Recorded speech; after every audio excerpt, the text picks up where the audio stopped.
De présenter les vœux au gouvernement de la République, sorte de cérémonie traditionnelle que nous avons toujours. Et le protocole a l'honneur de l'inviter, Monseigneur de Nancy.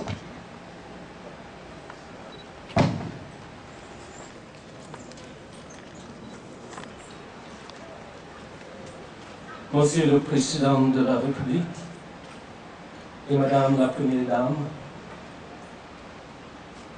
en ce temps de fête de Noël, de Nouvel An et de l'indépendance de la République, j'ai l'insigne honneur de vous présenter, au nom des ambassadeurs accrédités en Haïti, des consuls honoraires et des représentants des organisations internationales, tant en nos noms propres qu'en celui des chefs d'État, du gouvernement et des organisations internationales que nous représentons en Haïti, le vœu le plus sincère de paix, de bonheur et de prospérité.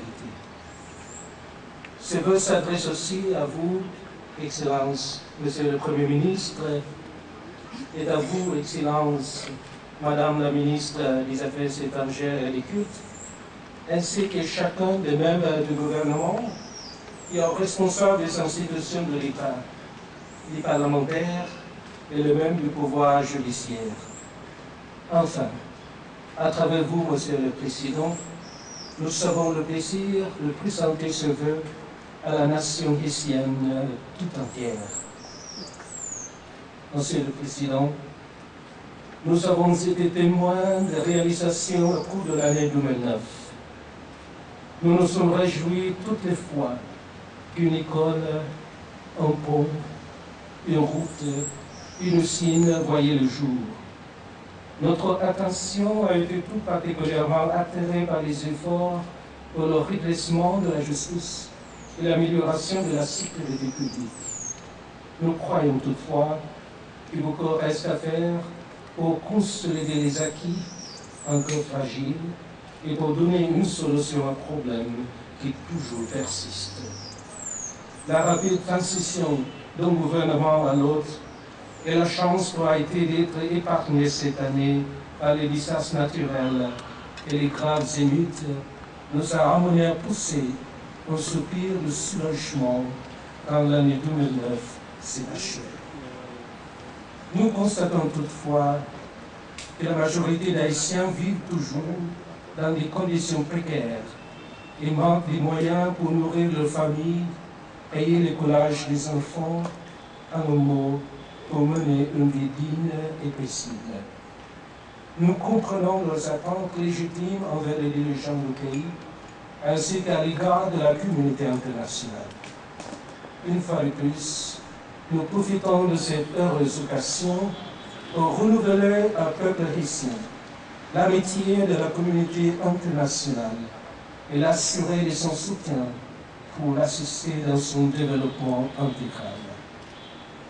L'amélioration progressive de la qualité de vie du peuple haïtien est avant tout un objectif national, dont la responsabilité primaire incombe au peuple haïtien lui-même et surtout à ses dirigeants, à qui incombe de corriger les dérives tant envers la corruption et l'impunité.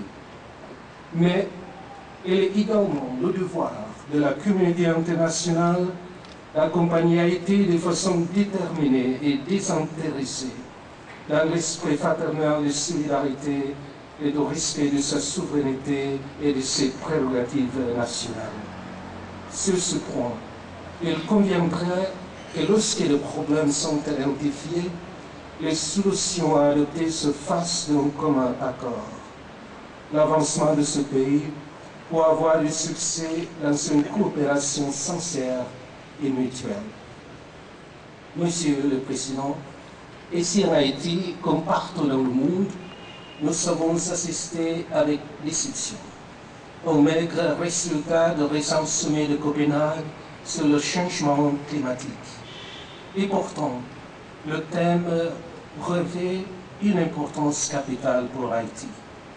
En effet, nous sommes tous témoins de la gravité du problème environnemental dans ce pays, dû à la pauvreté de la population, ainsi qu'à la négligence de la part des uns et des autres de relever ce défi urgent. Nous profitons de cette heureuse occasion pour inviter, à travers vous, Monsieur le Président, tous les Haïtiens à faire de leur mieux pour protéger et aimer la nature, à commencer dans leur propre environnement. Les menaces engendrées par le manque d'attention, voire même par les abus vis-à-vis de la terre et des biens naturels, mettent en péril non seulement la subsistance quotidienne, mais aussi la paix et le développement. Au nom du pays et des organismes internationaux que nous représentons, nous réitérons notre engagement dans le contexte des priorités de nos missions respectives et aider Haïti à promouvoir et développer une conscience écologique pour éviter que le pays devienne l'artisan de ses propres malheurs. Monsieur le Président, l'année 2010 annonce des grands défis, particulièrement les élections de février et de mars prochains, et que dire, les présidentielles de novembre. L'avenir du pays, non seulement pour cette année, mais aussi pour les années à venir, dépendra des mesures de la gestion de ces élections. Nous souhaitons ardemment que toutes les instances compétentes et tous les acteurs intéressés feront de leur mieux pour écrire avec votre excellence dans la dernière ligne de la droite de votre mandat l'une des plus belles pages de l'histoire de ce pays avec le déroulement pacifique des élections impartiales et crédibles.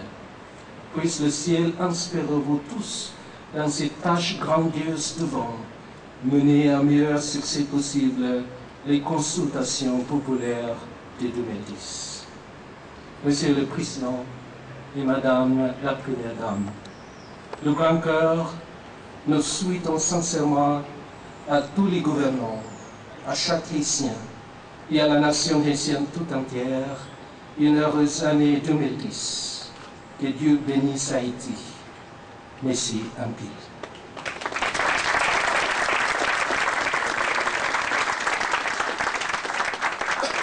Mesdames, Messieurs les